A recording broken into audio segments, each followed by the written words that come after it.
আপনারা তো তারেক জিয়ার জন্য জিব্বা দিয়ে রাস্তা পরিষ্কার করে ফেলতেছেন, তাহলে আমাকে কেন দিবেন না? প্রায় 1 মাস আগে ক্যান্টনমেন্ট এলাকায় গানম্যান নিয়ে প্রবেশ করাকে কেন্দ্র করে সেনা সদস্যের সঙ্গে তর্কাতর্কির ঘটনার ভিডিও সামাজিক যোগাযোগ মাধ্যমে ভাইরাল হওয়ার পর দুঃখ প্রকাশ করেছেন জামায়াতের সংসদ সদস্য প্রার্থী ডাক্তার SM খালেদুজ্জামান। তিনি আসন্ন জাতীয় সংসদ নির্বাচনে ঢাকা 17 আসন থেকে প্রতিদ্বন্দ্বিতা করছেন। ভাইরাল হওয়া ভিডিওতে দেখা যায় ক্যান্টনমেন্টের ভেতর দিয়ে গানম্যান সহ প্রবেশের চেষ্টা করলে দায়িত্বরত সেনা সদস্যরা তাকে বাধা দেন।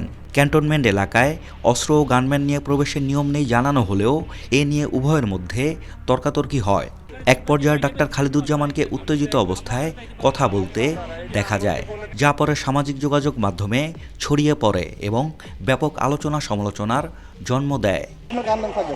মঙ্গলবার এই ঘটনার ব্যাখ্যা দিতে এবং নিজের অবস্থান স্পষ্ট করতে ফেসবুকে একটি পোস্ট দেন ডক্টর খালেদুজ্জামান।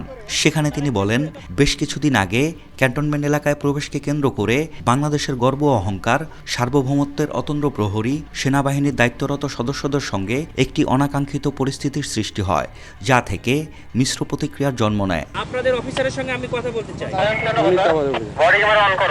তিনি আরও লেখেন, বিষয়টি ইতোমধ্যে সমাধান হওয়া সত্ত্বেও দুঃখজনকভাবে একটি স্বার্থান্বেষী মহল এই সমাধানকৃত ইস্যুকে কেন্দ্র করে ঘোলা পানিতে মাছ শিকারের অপচেষ্টা চালিয়ে পরিস্থিতিকে ভিন্ন খাতে প্রবাহিত করার চেষ্টা করছে।